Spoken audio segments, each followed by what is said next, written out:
মাদ্রাসা মাধ্যমিকে রতুয়ার ৩ কৃতী ছাত্রীকে সংবর্ধনা জানালেন মালদা জেলা পরিষদের শিক্ষা কর্মাধ্যক্ষ।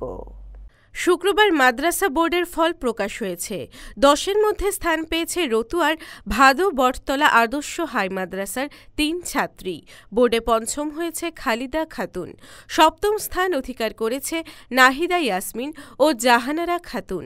তাদের এই সাফল্যে রীতিমতো খুশি এলাকাবাসী।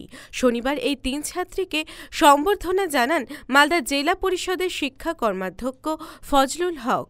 তাদের বই, ফুলের তোড়া ও মিষ্টির প্যাকেট দিয়ে সংবর্ধনা জানান।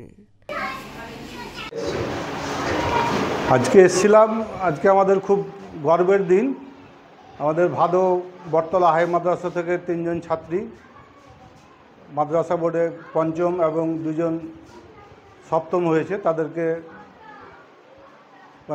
আজকের দিনে আমরা খুব ব্যস্ততার মধ্যেও আছি। আমাদের প্রার্থী প্রসূন ব্যানার্জির সমর্থনে আমরা ভোট প্রচার করছি। তার মধ্যে একটা খুশির দিন, আর থাকতে পারলাম না। ভোট প্রচার বন্ধ করেই তাদেরকে একটা মিষ্টিমুখ করার জন্য এবং তাদেরকে আশীর্বাদ দোয়া দেওয়ার জন্য তাদেরকে দেখা করতে এসেছি আমরা ফুল মিষ্টি নিয়ে।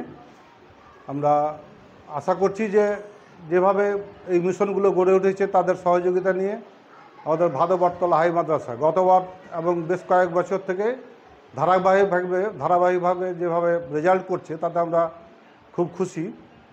এর আগে যেমন একটা হাই স্কুল এবং মাদ্রাসার মধ্যে একটা পার্থক্য খুঁজতো অনেকেই, এখন সে পার্থক্যটা নেই, সমান তালে চলছে, যার জন্য এটা খুবই ভালো লাগছে। আগামী দিনে গ্রামেগঞ্জের ছেলেমেয়েরা এইভাবে উঠে আসুক, এটাই আমরা চাইব, এবং আগামী দিনে গ্রামেগঞ্জের ছেলেমেয়েরা ভালো জায়গায় যাবে এটা আশা করছি।